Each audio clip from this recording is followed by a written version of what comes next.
Hello, wonderful world. It's Jennifer here at Eureka Astrology and Healing, and today I'm doing a short video on the wonderful plant goldenrod, Solidago canadensis. And there are other species you could also use as well. That's one of the main species that is known within herbalism. And what we can see here is that this wonderful plant supports our pollinators. This is teeming with insects doing all kinds of things. Pollinating is one of them.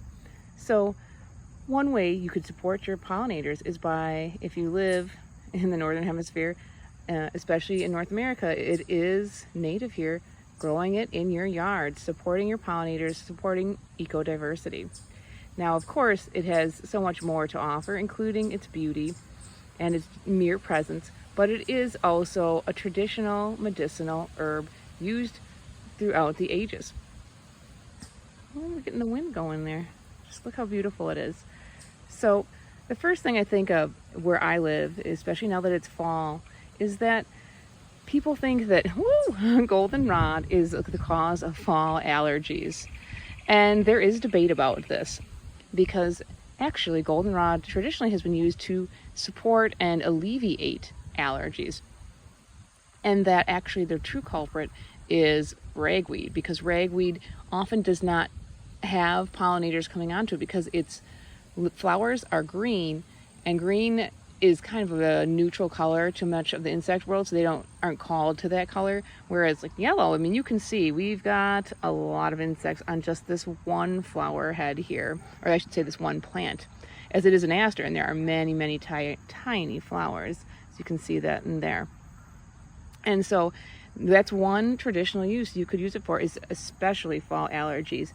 And the reason I think it works so well for allergies is that it supports the kidneys. And I've been finding throughout my years that when there's maybe, not that the kidneys are horribly bad or anything with people who have allergies, but there is a weakness or a deficiency, so to speak, within that system, in the Chinese kidney system, as they say. And goldenrod supports the kidneys. It's a diuretic, helping you excrete extra water weight, and it's a good kidney tonic overall.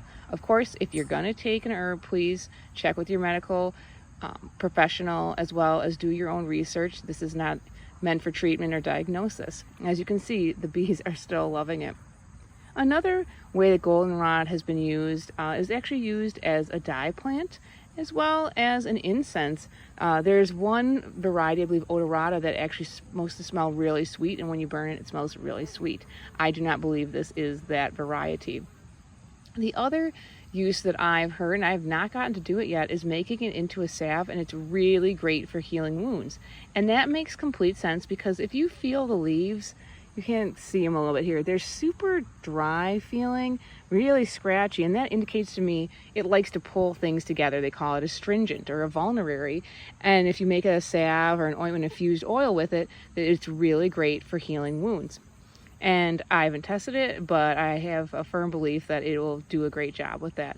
And that's just a little bit about goldenrod. It's a native to North America, and it's a great ally, and it's a good one to have around.